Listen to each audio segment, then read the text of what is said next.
Bonjour. Un mois après, nous revoilà. Ouais, ça il faut le dire. Voilà. De nouveau, nous sommes là, par la grâce de Dieu.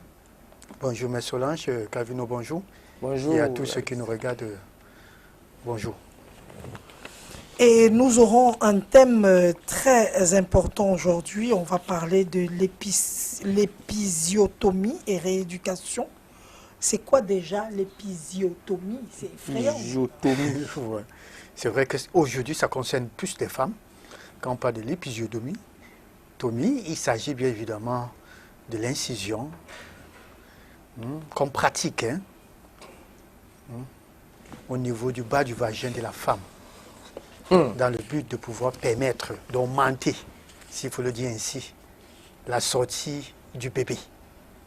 Voilà, c'est un acte chirurgical. Beaucoup plus, c'est vrai que il y a longtemps, c'était régulièrement pratiqué. De nos jours, quand même, il faut dire que ça diminue, la tendance diminue. Parfois, on préfère faire un césarien. Voilà. Il faut dire également, il ne faut pas comparer, justement, n'est pas faire une comparaison entre une déchirure simple avec l'épisiotomie. Pourquoi? Parce qu'une déchirure, justement, se manifeste après l'accouchement. Pourtant, l'épisiotomie, c'est pendant l'accouchement. C'est différent. C'est différent. Wow. Donc, c'est un acte chirurgical, il faut comprendre. Généralement pratiqué sur anesthésie locale. Donc, si je comprends bien. Hey! Donc, la physiotomie.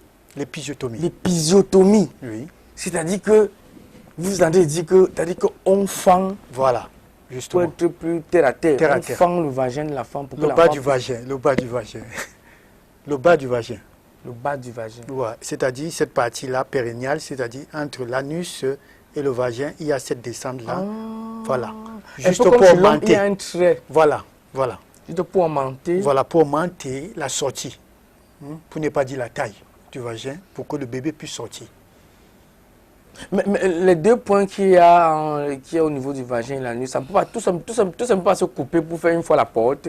Non, mais il faut faire très attention, justement, ce que vous dites, c'est important de le dire. Il y a des femmes qui sont justement sujets à des déchirures complexes. C'est pour ça qu'on fait l'épisiotomie. C'est-à-dire, c'est pour éviter cette déchirure complexe-là. Vous pouvez faire une déchirure, soit pourquoi? Parce que le bébé a trop de poids. Je peux prendre un exemple, 5 kilos quelques. Il y a des femmes qui ont 6 kilos. Alors, des bébés qui ont 6 kilos, autant pour moi. Et ça peut provoquer une déchirure. Alors, qui va aller jusqu'au niveau du rectum. Et là, c'est très dangereux. C'est très dangereux parce que là, en ce moment-là, vous risquerez d'avoir beaucoup de problèmes. Alors, parce qu'il faut dire que même quand on pratique l'incision, l'épisiotomie, il faut dire qu'il y a le centimètre, c'est de 2,5 à 5 cm, pas plus. Voilà. C'est cette longueur que le chirurgien pratique, ou encore une sage-femme, parce qu'il faut dire que ce sont ces deux personnes-là qui pratiquent l'épisiotomie. Wow. Mais ma question, c'est pourquoi est-ce qu'on doit pratiquer cette chirurgie-là? Est-ce qu'on ne peut pas simplement laisser l'enfant sortir, s'il peut déchirer, il déchire? Non, ça c'est très dangereux. Il faut dire que le but justement, c'est d'éviter cette déchirure-là complexe, beaucoup plus grave, ça il faut le dire ainsi. Parce qu'il y a des petits déchirures, il y a justement des femmes qui sont sujettes aux petits déchirures, mais comme je disais tantôt, la déchirure peut aller plus loin que ça. Et voilà pourquoi on pratique cet acte-là. Pour ne pas dire, pour une façon de dire que c'est pour prévenir justement la déchirure complexe. Parce qu'il y a des petites déchirures. Et lorsqu'une déchirure est grande, est-ce qu'il peut avoir des conséquences un peu Oui, bien graves? sûr, il peut avoir des conséquences. Bien sûr. Pourquoi pas, on va au-delà des infections même d'ailleurs. La descente des organes, ça veut dire l'utérus. Voilà, oui, le rectum. Justement, la vessie même peut descendre. Ça, il faut le dire.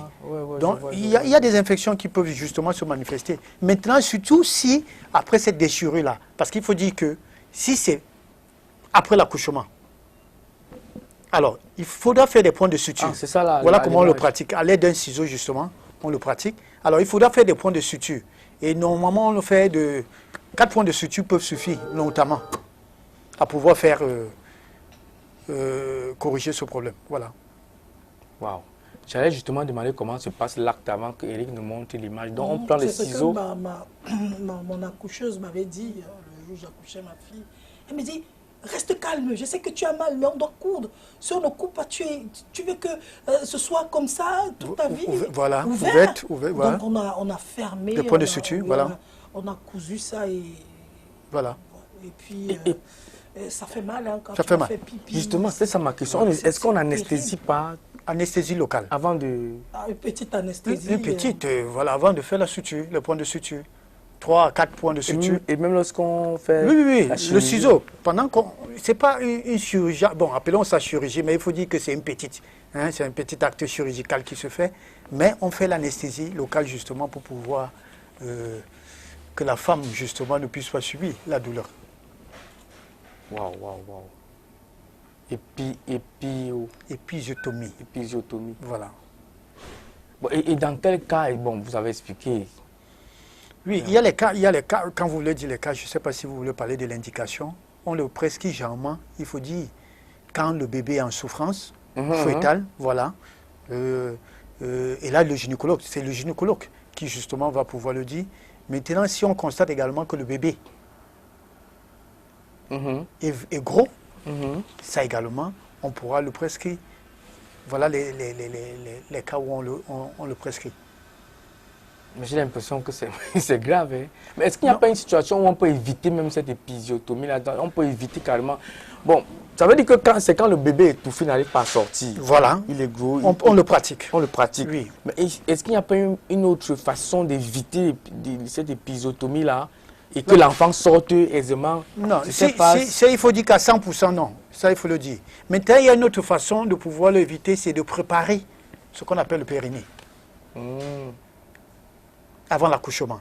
Et ça, j'ai l'habitude de le décrire justement, c'est que les femmes enceintes, une femme enceinte doit justement préparer 2 à 3 mois qui précèdent l'accouchement, on doit préparer le périnée. Par des exercices, par des massages, qui permettent justement de préparer, d'assouplir cet endroit pour le travail, pour l'accouchement. Là, c'est plus visible. C'est plus visible, justement. Donc, ça partie cette partie que vous voyez bleue là, voilà, voilà, merci à Eric, voilà, c'est ça qu'on va. Vous voyez, c'est des points de suture. On déchire tout. Ça ne va pas aller jusqu'en bas. Si ça va jusqu'en bas, c'est très dangereux. Comme je disais tantôt, une déchirure complexe peut aller jusqu'au niveau du rectum. Et là, c'est très dangereux. Voilà justement comment ça se présente. Vous voyez, s'il faut mesurer, ça ne vaut pas 5 cm. Voilà. Parce que Soso nous avait appris quelque chose ici. Hein. Moi, ça m'avait un peu... Ça m'a un peu étonné. Elle nous a donné que c'est les méthodes des grandes-mères, qu'il y a parfois une femme pour accoucher, des techniques qui fassent que l'enfant sorte comme c'était le cuit. Chez nous, quelques jours, donc ça sort facilement. C'est pour ça que j'ai posé la question, est-ce qu'il ne peut pas avoir des méthodes où l'enfant, même s'il est gros, il sort un peu comme quelque chose de brillant que... Non, ça, il faut le dire, c'est des cas isolés. Ça, il faut le dire, c'est des cas isolés. Voilà pourquoi on parle des visites prénatales. Les visites prénatales, justement, ces différentes visites permettent de pouvoir évaluer non seulement le poids du bébé. On a le poids de la femme, le poids du bébé. Pendant la grossesse, on vous dit d'ailleurs, madame, faites attention parce que le bébé prend du poids. Voilà, arrêtez de manger. Arrêtez, voilà. Il y a autant de conseils qu'on donne à la femme pour qu'elle puisse comprendre. Alors, j'étais avec une maman hier, justement, qui me disait qu'elle a fait un bébé qui avait 5 kg 600. Malheureusement, elle n'a pas accouché. Je veux dire, heureusement, elle a accouché. Autant pour elle. Elle a accouché aux États-Unis. Elle a pris son vol, elle avait 8 mois pour pouvoir aller accoucher aux États-Unis. Dieu merci, elle a très bien accouché. Mais je voudrais dire qu'il y a des femmes qui font des gros bébés. Alors, et quand on voit, pourquoi on le prévient? Parce qu'il y a des femmes qui n'arrivent pas, mais cela ne me dirait pas le contraire, qui n'arrivent pas à pousser. Quand vous êtes en difficulté et que le bébé est en souffrance, comme je disais tantôt, on est obligé de pratiquer. Ou encore, on peut aller par la césarienne. Voilà, autant pour moi, on peut aller par la césarienne. Mais la césarienne n'a rien à y voir avec le vagin. C'est l'abdomen qu'on déchire. Voilà, donc on peut... Alors, c'est vrai qu'on va me parler en termes de coût, parce que la césarienne, déjà, en termes de coût, avec une déchirure au niveau du vagin, c'est nettement différent. Il faut avoir des centaines de mille pour pouvoir procéder justement à une césarienne. Alors, cette pauvre maman qui n'a pas, cette pauvre femme qui n'a pas, on peut faire une simple déchirure qui permet justement d'extraire. Et ça, il faut dire une chose, c'est très important de le noter, c'est que on pratique l'épisiotomie quand la tête se présente. Ça, c'est important de le préciser. Si on ne voit pas la tête, Vous déchirez sur la base de quoi? Si je peux dire ça comme ça. Vous déchirez, vous allez fendre sur la base de quoi? C'est pas parce qu'on vous a dit à l'échographie que dans le bébé est gros, non. C'est quand la tête se présente et qu'on constate justement qu'il y a des difficultés. C'est là où on pratique cet acte chirurgical. Oui, on ne le fait pas avant. Ça, c'est important de relever cela. Et quand on déchire tout légèrement, justement, comme vous avez dit, toujours est-il dit, le bébé glisse, hein. Ça il faut le dire, Calvino, le bébé glisse toujours. Oui, parce qu'il sort toujours avec Voilà, le bébé, voilà, il y a les liquides amniotiques, le bébé glisse toujours, tout compte fait. Maintenant, il suffit de diriger, ce que je vais appeler diriger la tête. Les sages-femmes s'y connaissent mieux d'ailleurs, que ce soit les gynécologues, le savent très bien. Il suffit de bien diriger la tête et le bébé va sortir aisément. Surtout si le bébé est bien positionné, parce qu'il faut dire qu'il y a aussi la position des bébés qui compte. L'enfant peut être en état de siège. Ça, c'est tout un autre problème. Là où il faut la césarienne. État de siège, c'est-à-dire, ce n'est pas la tête qui se présente. L'enfant est carrément assis. Ou l'enfant peut être de côté. Ça, c'est la césarienne. Qu'est-ce qui vous fasse que l'enfant... Avant la césarienne, il y a des femmes qui ont accouché des enfants qui sont venus par les pieds. Hein. Oui, bien sûr. Oui, non, comme ça, là. Oui, ça aussi. Mais on me dit que c'est des sorciers. Ça, je ne m'y connais pas dans ce domaine. Mais qu'est-ce qui fait que l'enfant soit en état de siège? C'est simple? Non, il y a beaucoup de raisons, il y a beaucoup de facteurs. Voilà, je continue à dire que quand on parle de visite prénatale, c'est important. N'attendez pas quand vous êtes à la veille du travail pour aller faire une visite, soit parce que vous sentez des complications, des douleurs. Pendant qu'on fait les visites, justement, on le voit à l'image. La position du bébé, tout ça est déterminé. Voilà. Quand bien même l'enfant n'est pas bien positionné, le gynécologue, on peut corriger. Il y a autant de méthodes pour corriger, même pas des simples massages. Oui. Par l'administration également de certains médicaments, ça permet justement de corriger également la position de l'enfant. Ça, il faut le dire. Mais le cas vraiment de l'épisiotomie, c'est quand le bébé est gros, comme je l'ai dit, le bébé en souffrance. Ça, c'est déjà pendant le travail. Ça, c'est pendant le travail qu'on effectue cet acte. Bon, après avoir pratiqué l'épisiotomie, oui. Est-ce que, bon, bien sûr, vous avez dit qu'après avoir pratiqué, on va coudre l'endroit. La suture, oui. Est-ce qu'il y a, après avoir cousu ça, est-ce qu'il y a une rééducation à faire? Bon, après, on enlève même le fil, je suppose. Oui, bien sûr. Il y a une rééducation à faire. Et pourquoi? Oui, il faut dire que la rééducation, déjà le pourquoi. Pourquoi? C'est important de le dire. C'est vrai que malheureusement, s'il faut dire ça comme ça, certaines femmes, après accouchement, déjà, ne se font pas rééduquer. Je crois que plusieurs fois, nous l'avons dit sur ce plateau, la rééducation du périnée après accouchement. Malheureusement, beaucoup de femmes ne le font pas. Mais je voudrais vous dire une chose, ce n'est pas moi qui le dis, d'ailleurs, personne ne va me démentir. Toutes les femmes, quand vous accouchez en Europe, après accouchement, vous devrez toujours rééduquer le périnée. Toutes les femmes, c'est prescrit. Ça, c'est prescrit. Ça, je vous dis, c'est automatique. C'est automatique. Cette dame avec qui je causais hier, me l'a dit aux États-Unis, après ça, elle a été rééduquée pendant 3 mois. Wow. Alors, pourquoi? Parce que le plancher pelvien, le plancher pelvien sert justement à soutenir tous ces organes-là. Alors, sachez qu'à chaque fois que vous êtes enceinte, le poids du bébé, le dernier trimestre, le bébé descend. Le ventre descend, s'il faut dire ainsi. Et le poids, ça fait que ça va se distendre. Le muscle se tire. Plus ça se tire, ça se fragilise. Alors, pire encore, si on va faire cet acte d'épisiotomie, pire encore, je dis pire encore. D'où la rééducation doit être, je dirais même encore, très obligatoire. Pourquoi? Parce que, je le dis maintenant, il y a ce qu'on appelle, il faut dire que le plancher pelvien, le périnée, son rôle c'est quoi? C'est de maintenir justement ces organes-là, c'est de permettre la continence urinaire. C'est-à-dire que vous urinez normalement, la continence fécale, que vous puissiez bien faire caca. Alors, quand les choses ne sont pas faites, il y a incontinence. Ça sort seul. Ça sort seul. Vous toussez, vous riez aux éclats, les pipis. Ça sort. Ça sort. Ça va plus loin encore, il y a ce qu'on appelle la baisse des libido. Sachez que ça impacte également lors des rapports sexuels. L'homme va se dire qu'il ne se sent plus bien. Il se sent plus bien. Et tout compte fait, la femme, vice-versa. La femme également, non. Elle n'éprouve plus bien du plaisir. Voilà. Donc voilà autant. Maintenant, accompagné des douleurs. Et il y a aussi ce qu'on appelle la descente des organes. Si rien n'est fait. Parce que même quand bien on fait des points de suture, dites-vous bien si ça peut lâcher. J'ai reçu carrément une femme dans une clinique de la place où justement la vessie était en train de sortir. Ouais. Et ça, il fallait rééduquer. Justement, docteur, parce qu'elle en a fait 4 enfants. Une jeune femme de 32 ans. 4 enfants, vous vous imaginez 4 enfants. Et qui n'a jamais été rééduquée. Quand bien même on a fait des points de suture, ça n'était pas bien fait. Et la vessie était en train de descendre. Ça, il fallait rééduquer. Donc voilà autant de conséquences qui peuvent justement en découler. Voilà. En quoi consiste la rééducation après l'épisiotomie? Oui, c'est ce que je viens de mentionner. La rééducation consiste non seulement pour le bien de la femme, ça il faut le dire ainsi, surtout que vous êtes encore appelé à accoucher. Pour ceux qui sont appelés à accoucher encore. Et encore, même si vous ne devez plus accoucher, vous avez une vie. Quand vous entrez à la ménopause, c'est vrai qu'il y a certaines femmes, quand elles entrent à la ménopause, elles se disent, oh non, je n'ai plus une vie. Est-ce que... Certaines se posent même la question, est-ce que l'amour même se fait encore après la ménopause? Je voudrais dire non. La ménopause n'est pas une fatalité. Quand vous entrez en ménopause, il y a toute une vie. Moi, je dis même, c'est là où commence... C'est le début de la vie. C'est le début de la vie. En ce moment-là, il n'y a pas d'histoire de stress. Une grossesse. Comme dit, vous allez à tout va. Faut même de ça. Surtout quand tu as fini d'accoucher tes enfants, tu te dis, non, la période là, mais je vais manger, je vais... Il n'y a pas de queue. Voilà, il n'y a pas de règles, il n'y a pas de bas de vent. Voilà, justement, voilà une vie. C'est le début de la vie. Voilà.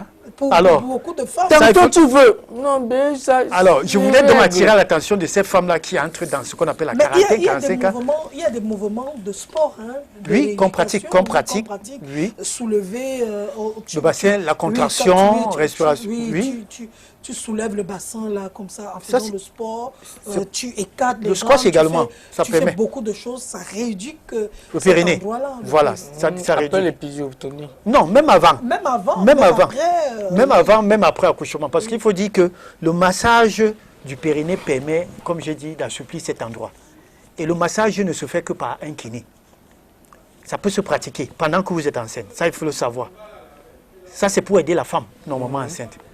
Il n'y a pas de honte à ça, parce que c'est vrai que cette dernière qui m'avait été recommandée par le gynécologue, c'est vrai que quand je suis arrivé, quand le médecin lui dit que voilà, le kiné qui va vous rééduquer, quand on m'a fait entrer, permettez-moi de le dire, puisqu'elle avait les jambes écartées, elle a voulu fermer.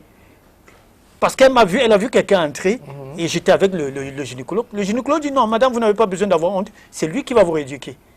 Alors, moi, je me posais la question, elle se posait la question de savoir, mais comment est-ce qu'il va me rééduquer?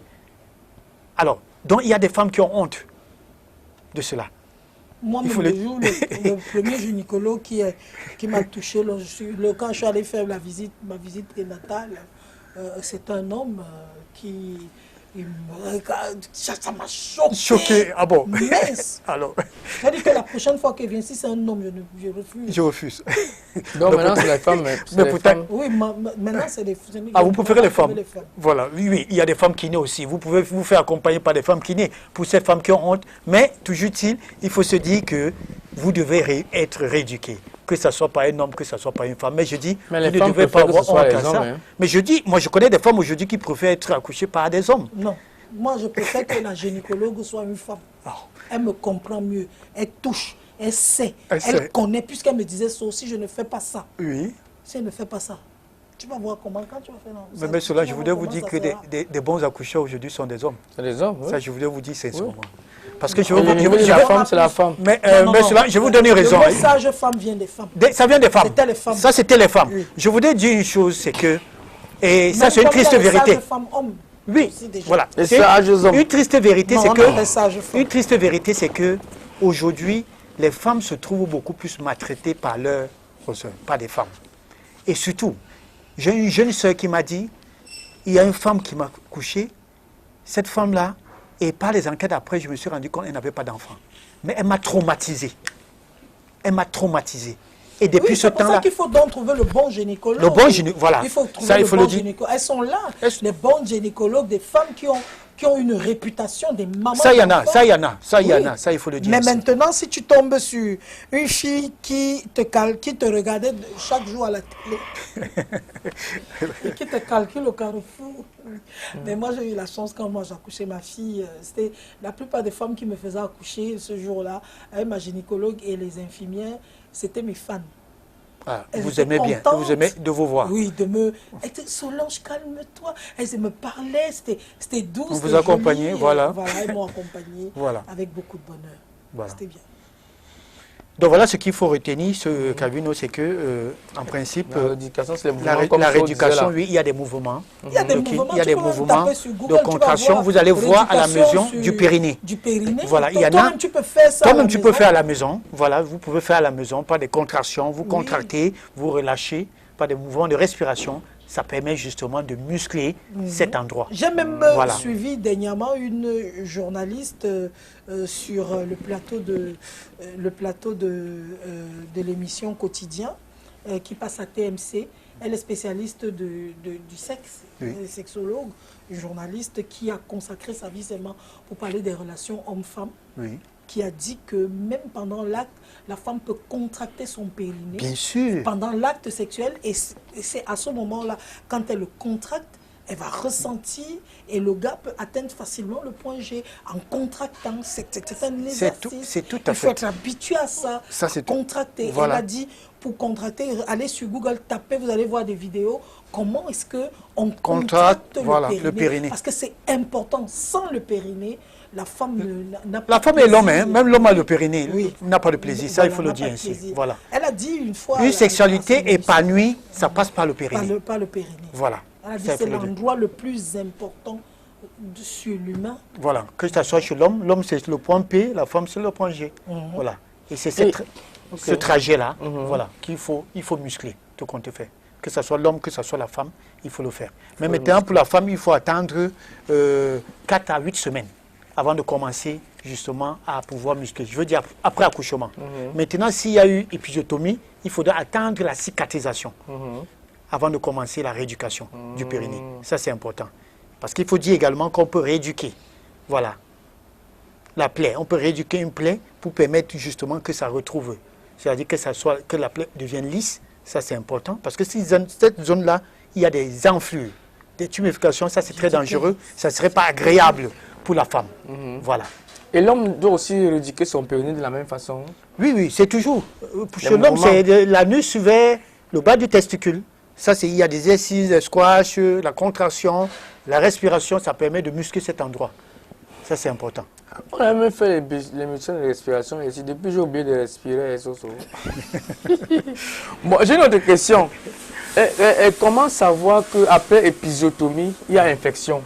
Oui, ça c'est important aussi parce que il faut dire que les complications, quand nous parlons des complications là, il y a des infections justement qui peuvent en découler.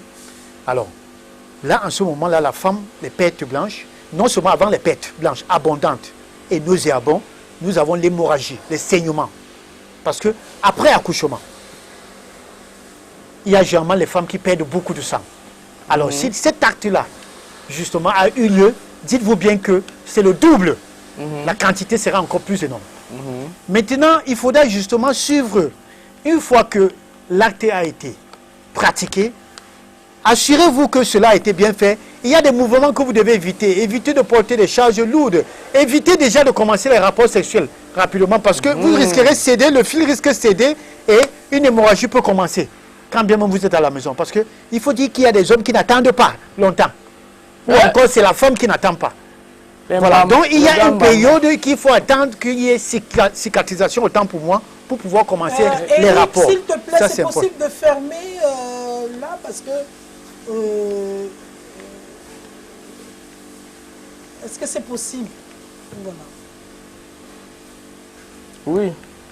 Voilà, donc je disais ça c'est très important. Donc voilà, donc n'allez pas vite en besogne. Évitez des charges, prenez du repos. Après c'est il faut prendre du repos le temps que la cicatrisation soit effective. Avant que vous commenciez la rééducation ou encore avant que vous vous jetez dans les rapports. Ça c'est important. Waouh. Donc, parce que je n'ai pas vraiment suivi la réponse à ma question. Donc, après l'épisiotomie, pour savoir qu'elle est infectée, c'est quand ça fait mal. Oui, ça fait très mal. Il y a des saignements. Il y a la fièvre, vous pouvez contracter parce que vous pouvez faire une septicémie. Il peut y avoir une infection qui va jusqu'à... C'est une porte d'entrée. Hein? C'est une porte d'entrée là-bas. Et vraiment une porte d'entrée, ça il faut le dire ainsi. Alors, vous pouvez faire la fièvre. Et s'il y a déjà la fièvre, ça veut dire que c'est grave. Alors, comme je disais, les pertes blanches, abondante, nauséabond. Ça, il faut le dire. Des saignements. Quand on parle de saignements, on parle du sang. Voilà. Et une enflure. Cet endroit, justement, peut gonfler. Oui, oui. Comme vous avez vu à l'image tout à l'heure, cet endroit peut, si elle est infectée, elle peut gonfler. Vous pouvez voir. Elle peut suppurer même la présence du pus. Tout compte fait, les signes d'infection ne se cachent pas. Oui. La femme le ressent directement. Elle ressent Et directement. ces infections peuvent apporter des complications Des complications graves, très graves même d'ailleurs. Parce qu'il faut dire que les organes en place, notamment, doivent être affectés. Ça peut aller jusqu'à ce qu'on appelle l'utérus. Ça peut aller jusqu'à la vessie. Wow. Ça peut aller jusqu'au niveau des trompes. Pourquoi pas jusqu'aux ovaires. Voilà. Quand ça est aux ovaires comme ça, là, le ventre commence à faire mal. Ça, c'est douleur pelvienne. Surtout sur le plancher pelvien qui est ouvert. Là, vous allez contracter justement une infection pelvienne. Voilà ce qu'il faut dire. Et voilà pourquoi les consignes sont données, même en ce qui concerne l'hygiène. Après épisiotomie, on ne doit pas utiliser du savon. Pas du savon. Voilà, l'eau tiède. Très bien. Pas du savon, on n'a pas besoin du savon. L'eau tiède. Ça a été bien fait, vraiment. Et ça, il faut le faire matin et soir. Mais Larry, moi j'ai envie de vous dire quelque chose. C'est que moi j'ai eu, après mon accouchement, c'est vrai que vous, les scientifiques, vous interdisez aujourd'hui l'utilisation de l'eau chaude, etc. Que ce n'est pas bon, ce n'est pas bon. Moi, tant que on ne me massait pas avec l'eau chaude, je me sentais, je ne pouvais même pas avoir la force de me lever après mon accouchement. Oui, ben, ce que je voulais dire... Et quand j'ai accouché, oui. le même jour, le lendemain, après, parce que j'ai fait juste une journée à l'hôpital. Ok. Donc, le lendemain, ma mère est venue à l'hôpital elle a pu jongler. Parce qu'on voilà, ça il faut le dire ainsi. Le mot avec l'eau chaude, voilà. Elle avait mis l'eau dans une... bouteille? Non, dans une... Cafetière, thermos? Un thermos, comme si elle m'apportait à manger. Oui. En fait, c'était de l'eau très chaude. Voilà. Comme j'habitais pas loin, donc elle a ramené, elle a versé. Et c'est comme ça que je me suis courbée sur le seau. L'eau qui... Bain de siège, vapeur. Bain de siège, bain de vapeur. Et elle a récupéré. Et puis elle a mis encore l'eau à côté.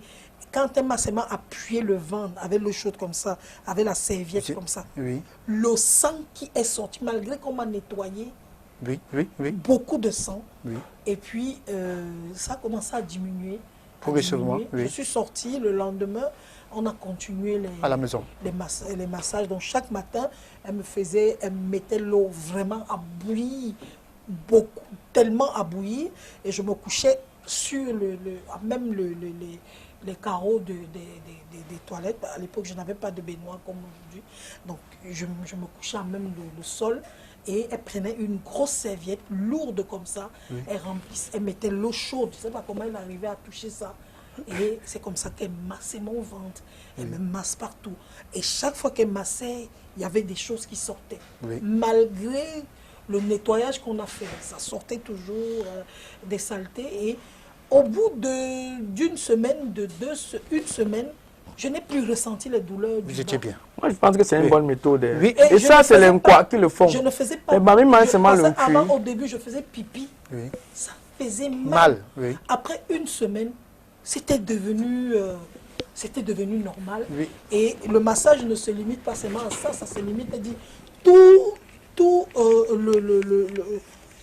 toute la colonne vertébrale, parce que comme tu es resté couché, donc on me masse le dos. Quand on a fini de me masser et que je prends mon bain, genre, je peux courir, je peux sauter. Je suis tout à fait d'accord avec ce que vous venez de dire. Mais c'est un massage fait avec amour. Hein. Voilà, ce n'est pas le genre de massage que...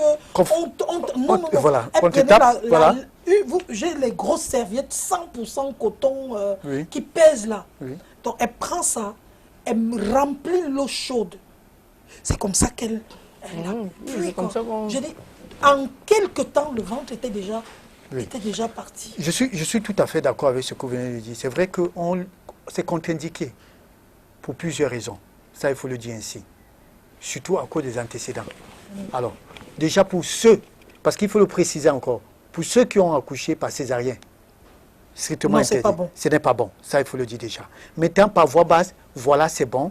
Et il faut dire que l'un des aspects de cette procédé-là, de cette astuce, il faut le dire ainsi, ça permet d'éliminer, d'évacuer, s'il faut dire ça ainsi. Le sang, le mauvais sang. Parce qu'il faut dire que après accouchement, il y a ce qu'on appelle le nettoyage. Et le nettoyage doit être bien fait. Malheureusement, il y a des gens qui ne le font pas bien. Si je veux dire mis pour les sages-femmes, qui ne le font pas assez bien. Voilà, il y a des femmes qui, quand bien même elles rentrent à la maison, ça coule encore et tout, voilà. Justement, quand on fait avec des bains de siège qu'on fait là, le bain de vapeur qu'on fait là, ça permet une bonne élimination. Voilà, le sang et tout. Parce qu'il faut comprendre pourquoi est-ce qu'on interdit. Et pourquoi? Ça, c'est les avantages. Oui. Maintenant, le massage au niveau de l'abdomen avec la serviette et tout là, ça c'est bon parce que la maman posait. Mais on voit dans certains contrées, on frappe plutôt la serviette sur le ventre de la femme avec l'eau chaude. Ça, c'est ce qu'on... Chez les bassins. Ce n'est pas conseillé. Non seulement ça détruit le ventre de la femme. Ça, il faut le dire. Hein? Voilà pourquoi c'est pas conseillé. Un bon aspect. Voilà. Chez nous, c'est ma mère prenait la grosse serviette, oui, on trempe et on applique. Elle met les deux mains. Voilà. Pendant que tu es couché à même le... Il faut être couché à même le sol. À même le sol et elle appuie. Voilà. Elle appuie avec douceur, mais elle appuie fermement. Et c'est comme ça que ça pendant que vous êtes ça sort, les derniers déchets sortent. Le reste maintenant, quand c'est fini, il faut maintenant boire beaucoup chaud. Beaucoup d'eau, beaucoup de bouillon. Voilà, c'est ce qu'une femme enceinte doit justement. Voilà. Également. Voilà où justement je voulais chuter pour dire que ça ne suffit pas, et ça vous l'avez dit, il y a l'alimentation qui suit. Vous allez voir dans certains contrées, on va dire, c'est quoi, Cavino, le cuit, il faut manger la femme enceinte. Ça permet aussi d'éliminer. Vous voyez? Il y a l'aspect massage, il y a l'aspect alimentaire également qui permet d'évacuer cela. Mais il faut dire qu'aussi, sur le point massage, le kiné également, la rééducation de l'abdomen. Aujourd'hui, on a remplacé, c'est-à-dire pour éviter justement ce traumatisme que subissent ces femmes-là, avec l'eau chaude, on frappe et tout. C'est pour ça qu'on parle de la rééducation de l'abdomen. Il y a rééducation de l'abdomen, il y a rééducation du périnée pour la femme enceinte. Et ça suit après l'accouchement, bien évidemment. Mais il faut dire aujourd'hui qu'en faisant la rééducation de l'abdomen, la femme est à l'abri de tout ce traumatisme-là. Ça permet de protéger son abdomen contre tout ce qui pourrait arriver, notamment les végétaux, surtout pour celles qui avaient commencé déjà à développer. Ça, quand on fait le massage, on frappe, ça va plutôt aggraver la chose. Ça, il faut le dire ainsi. Waouh. Oui. Wow. Mais comme on disait là... jamais eu de vergeture. Oui, il y a des cas. Il y a des cas. Jusqu'à présent, il y a des femmes. Là, moi, je pense que c'est la bonne méthode. Bon, pour maintenant, les Bamileke qui ne frappent pas l'eau, ils ne mettent pas l'eau chaude, ils mettent seulement le cuir. Est-ce que pour eux, c'est pas suffisant? Non, c'est pas suffisant. Je dis aussi, c'est parce qu'ils ne sont pas... Le ventre va rester le ventre, voilà. Ils ne sont pas... Je veux dire, c'est l'ignorance. Ils ne sont pas sensibilisés. Toutes les femmes, après accouchement, normalement, doivent masser. On doit masser le ventre. On doit masser le ventre. Donc, c'est ça que le ventre de certaines filles bamileke, elles ont le gros ventre. Après, alors, si tu fais premier geste, on ne le fait pas. Deuxième geste, troisième. Il y a le ventre, justement, de la gestation. Ça va rester. Encore, si demain, tu devrais prendre le poids, ça, c'est grave. Voilà pourquoi certaines femmes se trouvent avec... On me massait comme ça, mais en plus de ça, j'avais les serre-ventre. Les serre-ventre, voilà. Je mettais, très bien. Avec le pain. On peut prendre même un pain, voilà, et... Parce qu'en ce moment-là, le ventre est mou.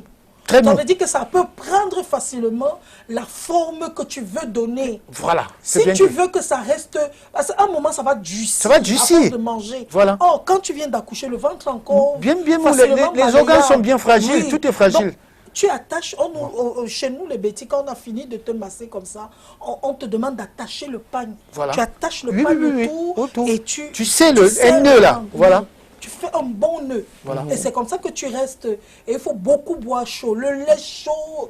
Le bouillon, les soupes, voilà. Trucs chauds. Ça, c'est bien. Chauds qui vont te permettre d'éliminer...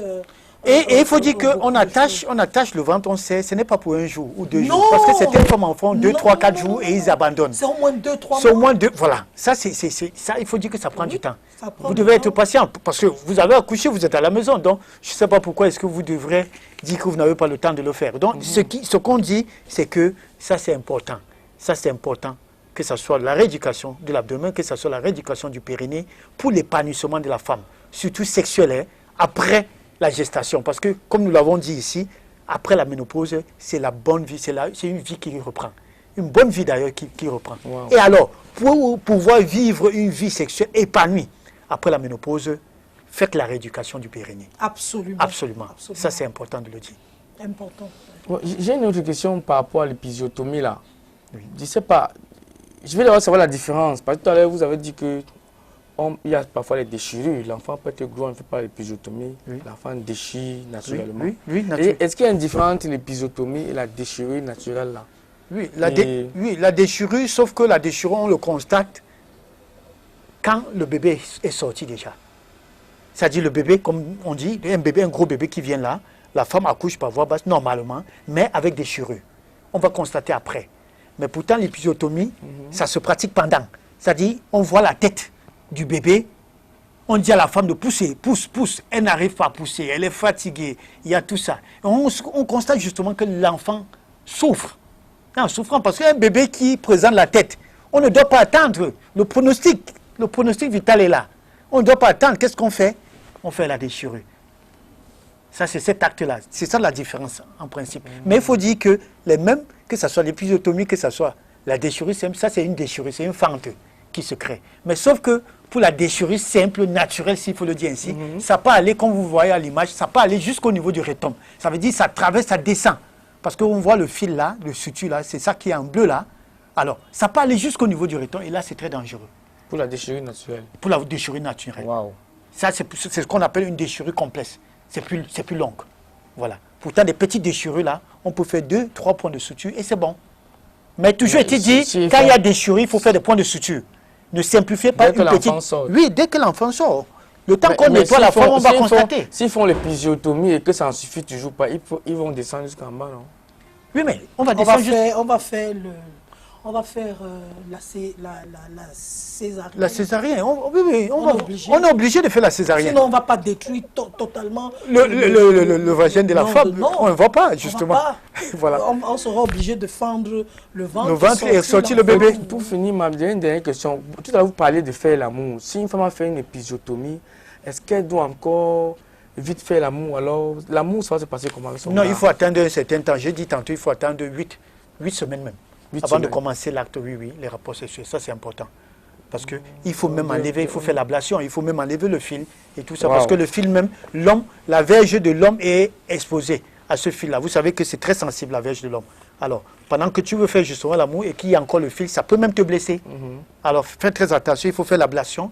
Et la femme doit attendre, après l'ablation, que ça soit bien cicatrisé, au point où elle ne sent plus mal. Et justement, on peut faire Avant. comment pour que la cicatrisation soit accélérée? Oui, la on femme? peut faire des petits massages. Petit Il y a des massage. huiles essentielles qui permettent de faire des bons massages. D'huile de l'amande, vraiment. de siège, Les bains de siège, ça oui. permet de solidifier, comme on a dit. Absolument. Voilà, Et et dans c'est ton bon. bain de siège, tu peux mettre justement ces huiles essentielles, ça monte. Voilà, et ça vapeur, ça travaille. Pas fort, hein, mais doux. Doux, voilà. Ouais! M. Solange S'il s'y connaît fallait- bien. La Non, femme il est fallait oh que je- Vous le ferez? Oui, et Ah puis bon. je me masserai. La femme est... Parce que ce qui est le plus énervant, c'est qu'à un moment là, après l'épisiotomie, tu ne peux plus faire le ouais là, hein, que mon éthique, la femme, ben ouais! C'est pas bien. Donc, j'ai en tout compris. cas- Merci beaucoup, docteur. Vraiment, ça en vaut rien. Merci beaucoup, merci beaucoup. En tout cas, on se retrouve demain, Calvino. Oui, demain On se avec... retrouve demain pour avec les une autre aventure. Pour l'école. Oui, bien sûr. On se retrouve demain pour une autre aventure. En attendant, on vous souhaite un bon mardi. Un bon couscous sauce gombo. Un bon mardi. Donc, passez une très bonne journée. Merci de rester fidèle au programme d'Estivie. Au revoir.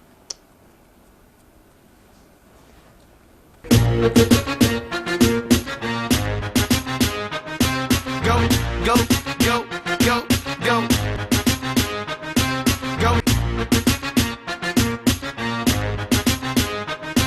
Go, go, go, go, go.